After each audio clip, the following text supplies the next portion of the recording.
James ഈ കുടകളുടെ പ്രത്യേകത ഇതിൽ ഇപ്പോൾ നമ്മൾ കാണുന്ന നിറങ്ങൾ ആലേഖനം ചെയ്ത കുടകളാണ്. അപ്പോൾ ഇപ്പോൾ പല നിറത്തിലുള്ള കുടകൾ, ഇപ്പോൾ തിരുവമ്പാടി ഇതാ നോക്കും, അതിലെ കോലം എഴുന്നള്ളുന്ന ആനയുടെ പുറത്ത് ഒരു നിറം, ബാക്കിയുള്ള ആനകൾക്ക് വേറൊരു നിറം. അങ്ങനെ ഇപ്പോൾ നോക്കൂ, ഓരോ ആനകൾക്കും ഓരോ നിറമുള്ള ഒരു കുടകൾ നമ്മൾ കണ്ടു. ഇവിടെ തിരുവമ്പാടിയുടെ മഞ്ഞ നിറം, അതാ ഒരു ജെയിംസ് സാർ നേരത്തെ പറഞ്ഞതുപോലെ വളരെ സവിശേഷമായ ഒരു മഞ്ഞയാണ്. അത് വെയിൽ കൂടി അതിൻ്റെ മുകളിലേക്ക് അടിക്കുമ്പോൾ ആ മഞ്ഞയുടെ സൗന്ദര്യം കൂടും. ആ മഞ്ഞ തിടമ്പേറ്റുന്ന ആനയ്ക്ക് മാത്രമാണുള്ളത്. മറ്റ് ആനകളുടെ കയ്യിലുള്ളത് അല്ലെങ്കിൽ മറ്റ് ആനകളുടെ പുറത്ത് എന്തുന്നത് മറ്റൊരു നിറമാണ്. അങ്ങനെ എന്തൊക്കെ തരത്തിൽ വ്യത്യസ്തത ഈ കുടമാറ്റത്തിൻ്റെ തുടക്കത്തിൽ കൊണ്ടുവരാൻ കഴിയുമോ അതൊക്കെ തിരുവമ്പാടിയും പാറമേക്കാവും കൊണ്ടുവന്നിട്ടുണ്ട്. അങ്ങനെ ഇതാ പാറമേക്കാവും തിരുവമ്പാടിയും അവരുടെ കൈവശമുള്ള സാധാരണ അവരുപയോഗിക്കുന്ന തുടക്കത്തിൽ ഉപയോഗിക്കുന്ന കുടകൾ എടുത്ത് പ്രയോഗിക്കുകയാണ്. അണിയറയിൽ എന്തൊക്കെയാണ് ഒരുങ്ങിയിട്ടുള്ളത് അതിങ്ങോട്ട് വരാൻ ഇരിക്കുന്നുണ്ട്. ആ വടക്കുന്നാഥൻ്റെ തെക്കേ ഗോപുരനടയിൽ ഇങ്ങനെ ചാരി വെച്ചിരിക്കുന്ന കുടകൾ അത് തിരുവമ്പാടിയുടെ കുടകളാണ്. അതിലൊരു ഭാഗത്ത് ഉയർത്തിയതുകൊണ്ട് അടുത്തത് ഉയർത്താൻ വരുന്നുണ്ട്. അതാ നോക്കൂ, ഞാൻ നേരത്തെ പറഞ്ഞതുപോലെ ഇങ്ങനെ കുടകളിങ്ങനെ നടന്നു വരികയാണ് ആ ക്ഷേത്രത്തിൻ്റെ ഗോപുരത്തിൻ്റെ ആ ഭാഗത്തുനിന്ന്.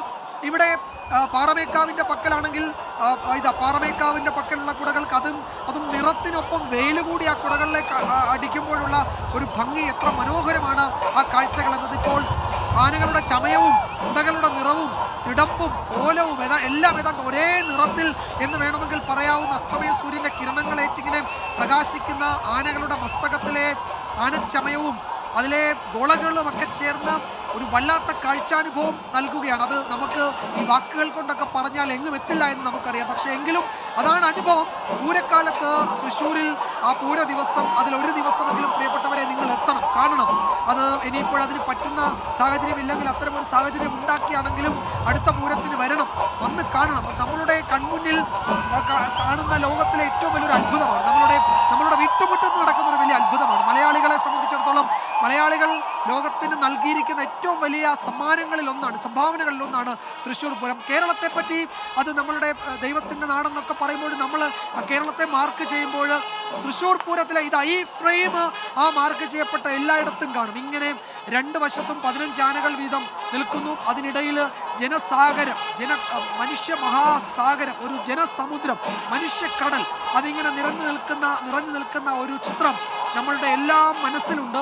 അത് കേരളത്തെപ്പറ്റി ലോകം കാണുമ്പോൾ ഈ ദൃശ്യം കൂടി ചേർത്ത് വെച്ചായിരിക്കും, ഈ ചിത്രം കൂടി ചേർത്ത് വെച്ചായിരിക്കും ലോകം കേരളത്തെ എപ്പോഴും കാണുന്നത്. അതുകൊണ്ട് നമ്മുടെ ടൂറിസം മാപ്പിലോ ഒക്കെ ആ നിലയ്ക്കാണെങ്കിൽ എങ്ങനെയാണെങ്കിലും ഇത് മാർക്ക് ചെയ്യപ്പെട്ടിട്ടുള്ള ഒരു ഇവൻ്റ് തന്നെയാണ്. അതുകൊണ്ട് നമ്മളുടെ കൺമുന്നിൽ നടക്കുന്ന ഒരു കാഴ്ചയാണ് തൃശ്ശൂരിൽ. അപ്പോൾ എല്ലാവരും ഏതെങ്കിലും ഒരു വർഷം ഈ പൂരത്തിൽ നേരിട്ട് കണ്ട് അതിൽ അലിഞ്ഞ ഒരു ദിവസം മുഴുവൻ, നമ്മളുടെ മുഴുവൻ സങ്കടങ്ങളും മറന്ന ഒരു ദിവസം, ഒരു പകൽ മുഴുവൻ അതിൻ്റെ ഭാഗമായി പോകണം. അപ്പോൾ നമുക്ക് വലിയ സമ്മർദ്ദങ്ങളൊക്കെ ഉള്ള കാലമാണെങ്കിൽ പോലും അത് മുഴുവൻ ഇല്ലാതാകും അവിടെ എത്തുമ്പോൾ. തെക്കേ ഗോപുരനടയിൽ ഒരു മനോഹരമായ കാഴ്ചയുണ്ട്. അവിടുത്തെ വർണ്ണ വിളക്കുകൾ തെളിയിച്ചിട്ടുണ്ട്. അല്പസമയം കഴിയുമ്പോൾ തെക്കേ ഗോപുരനട കുറെ കൂടി മനോഹരമാവും.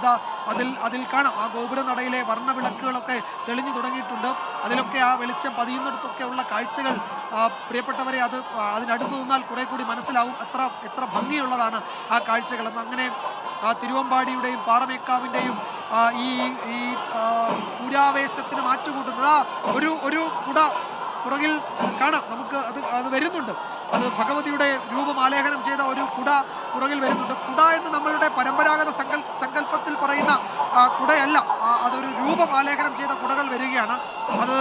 അത് പാറമേക്കാവാണ് ആദ്യമായി അത്തരം കുടകൾ ഉയർത്താൻ പോകുന്നത്. പാറമേക്കാവിൻ്റെ ആവനാഴിയിലെ അസ്ത്രങ്ങളിൽ ഒന്ന് ആനപ്പുറത്തേക്ക് വരികയാണ്. അത് കാണാം അല്പസമയത്തിനകം. അത് ഒരു ഭഗവതിയുടെ രൂപമാണ്. താമരയിൽ ഭഗവതി അല്ലെങ്കിൽ നിവസിക്കുന്ന ഒരു ചിത്രമാണ് അതിൽ ആലേഖനം ചെയ്തിരിക്കുന്നതെന്നാണ് എനിക്ക് തോന്നുന്നത്. അല്പസമയത്തിനകം ആ കുടകൾ വാനിൽ ഉയരും. ആ ഘട്ടത്തിൽ അത് നമുക്ക് മനസ്സിലാക്കാം. അങ്ങനെ കുടകൾ നോക്കൂ കുടകളുടെ രൂപം മാറുകയാണ്. ഗണപതിയാണ് തിരുവമ്പാടിയുടെ. അതെ, അല്ല, തിരുവമ്പാടിയുടെ ഗണപതിയാണ് ആ കുടയിലുള്ളത്.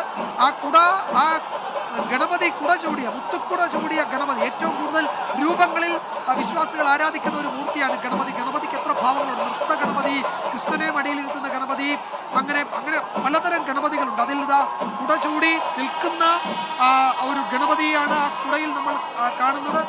അങ്ങനെ തിരുവമ്പാടിയും പാറമേക്കാവും അവരുടെ അസ്ത്രങ്ങളിൽ അവരുടെ ആവനാഴിയിലുള്ള അസ്ത്രങ്ങൾ ഓരോന്നായി എടുക്കുകയാണ്. പാറമേക്കാവ് ഭഗവതി വരുന്നുണ്ട്.